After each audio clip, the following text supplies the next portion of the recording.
I was watching the scissors rise when it hit me that this woman honestly believed she owned my life. Clear fall sky cameras, rolling kids waving little blue flags. And right there in the middle of it all, the president of Cedar Valley Estates was about to cut a giant red ribbon on a $3 million sports complex built on land that did not belong to her. I stepped forward before she could slice the air, looked her dead in the eye, and said into every live mic, "Lauren, before you open this place, maybe tell everyone why their brand new stadium is sitting on property that legally belongs to me." Yeah, that happened. My name is Evan Cole, and a few years ago, I was exactly the kind of guy someone like Lauren counts on. Quiet, overworked, easy to overlook. I fixed other people's networks, watched my marriage fall apart. Off-screen, signed the papers. Lost the house, moved into a noisy apartment over a laundromat. Went to bed, feeling like a background extra in my own life. When my Uncle Ray died and left me 18 acres by the lake, I thought it was a mistake. Turned out it was the first real win I could remember. Little cabin, crooked porch creek out back, trees thick enough to muffle everything. On the other side of those trees sat Cedar Valley Estates, with its matching mailboxes and spotless driveways, and Facebook fights about trash cans. I spent weekends cleaning the cabin, fixing what I could, sitting on the steps with a beer, feeling that stubborn thought settle in. This is mine. Then Lauren Bishop arrived like a sales pitch. One Saturday, a silver SUV crawled up my busted driveway, and out stepped this woman in a white blazer. And sunglasses smile, practiced posture, saying she was used to being the most important person in any room. "You must be Evan," she said. "I'm Lauren, president of the Cedar Valley Estates HOA. We wanted to welcome you." She handed me a gift basket that smelled expensive and walked right onto my porch without waiting to be invited, eyes already measuring the view. She talked about community values and how my unique parcel could become an incredible amenity. Private sports complex, trails, pavilion, a legacy project. She said partnership opportunity vision. What I heard was, "We decided your land has a better use than you." I told her this place was my uncle's, that I was keeping it, not selling, not joining anything. Her smile thinned. "Of course," she said. "Just know in Cedar Valley, we work very hard to protect what we've built. We like everyone on the same page." You know what I mean.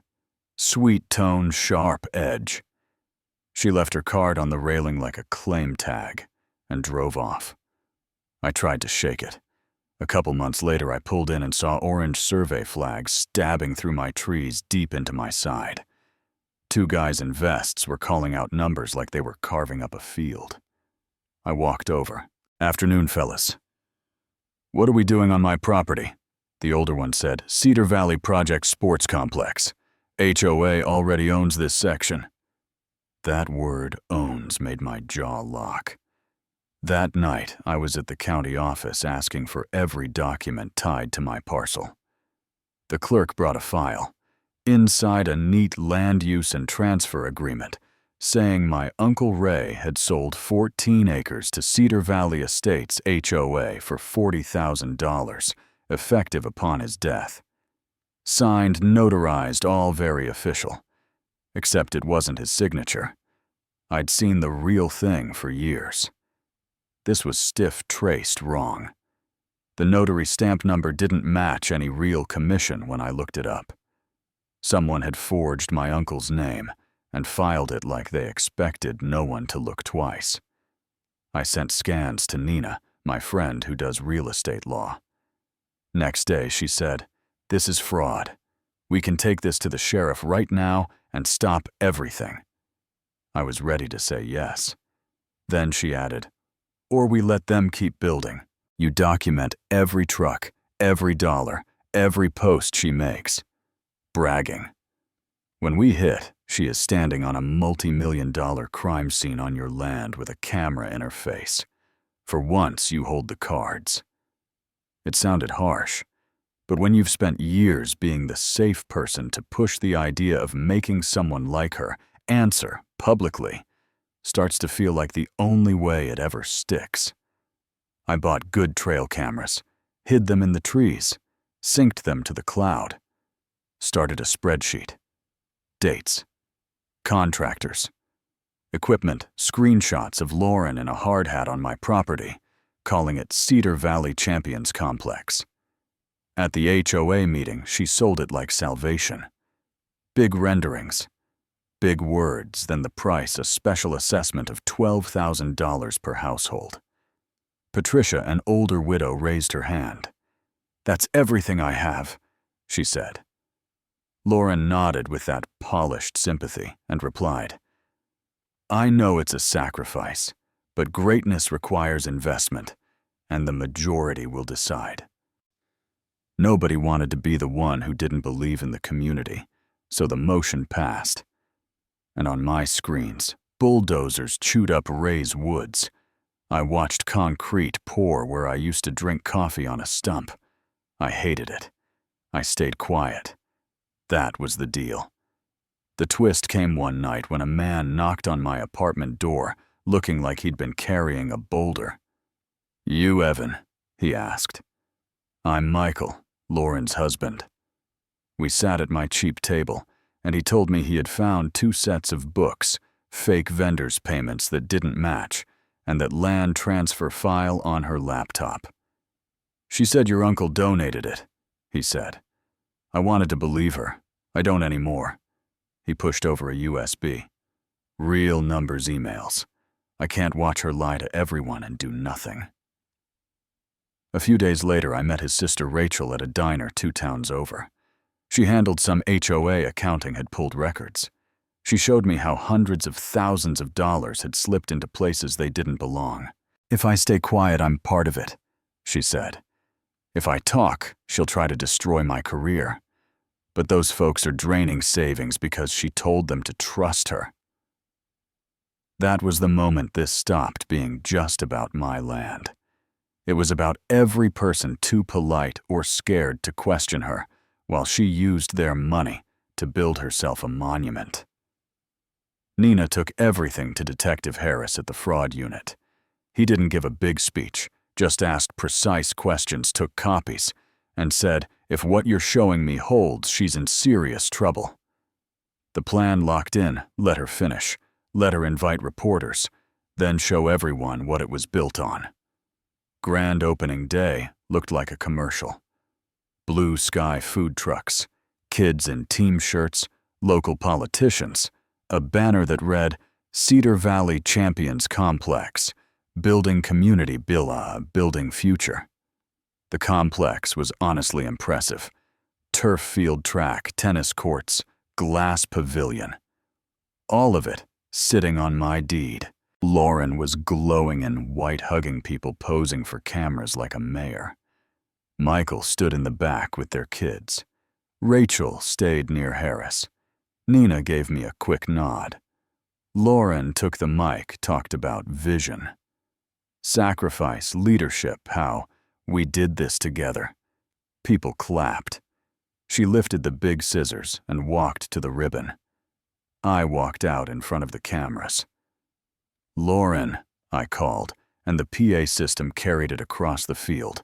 "Before you cut that, you want to explain why this whole complex is built on land that still legally belongs to me."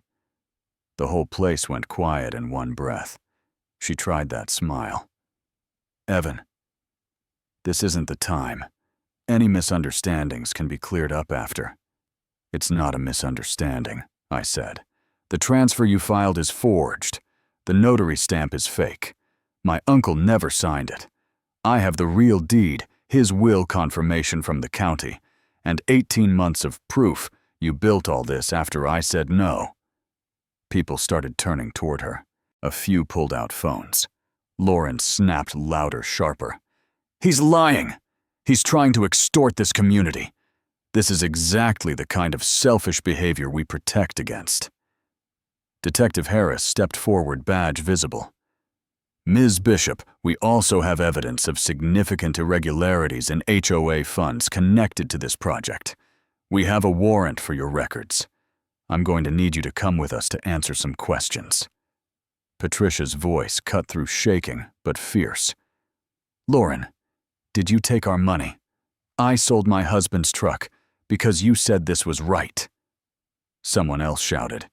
We skipped bills to pay that assessment.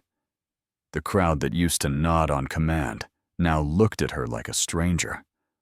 Lauren lost it. I built this for you, she yelled. None of this would exist without me. You should be grateful. She tried to push past. The scissors slipped from her hand and hit the pavement. The officers blocked her path. She twisted toward me, mascara streaked. You could have come to me quietly, she hissed. You wanted to humiliate me. And I told her calm for the first time in a long time. You forged my uncle's name and stole from your neighbors. All I did was stop letting you do it in the dark. They walked her past Michael and the kids. He didn't say a word. Rachel finally breathed. Reporters swarmed. People turned to me. So what happens now? Are you shutting it down? Do we lose everything? And here is the honest part. Legally, I could have locked the gates that afternoon, torn the whole place out of the ground as a warning. Part of me wanted that. But I was looking at Patricia, at families who had been lied to the same way I had, and I knew there was no perfect move. Whatever I chose, someone would call me cruel. Someone would call me weak. The only thing I was sure of was this. I was done letting people like Lauren define what reasonable looked like, while they helped themselves to my life. So I told them into the same mics, set up for her speech, this land is mine. That is not up for debate. Whatever happens next with this complex will be handled legally out in the open, not on forged signatures, and not on stolen money. You might not all love the outcome, but it will not be built on lies. No heroic soundtrack, just a line in the dirt, finally drawn by the guy everyone thought would roll over. So let me ask you, if you were standing where I was with the law on your side, and a community standing on top of a monument to someone else's ego built on your property, what would justice look like? Tear it down to make a point. Keep it and shut them out, handed back under strict terms.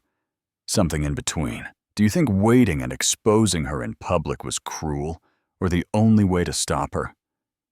Drop your thoughts in the comments. Tell me your HOA stories, your power trip bosses and neighbors, the times people misjudged you until you finally pushed back. And if you believe regular people deserve to stand up to this kind of quiet corruption without being called crazy or ungrateful, hit like, hit subscribe.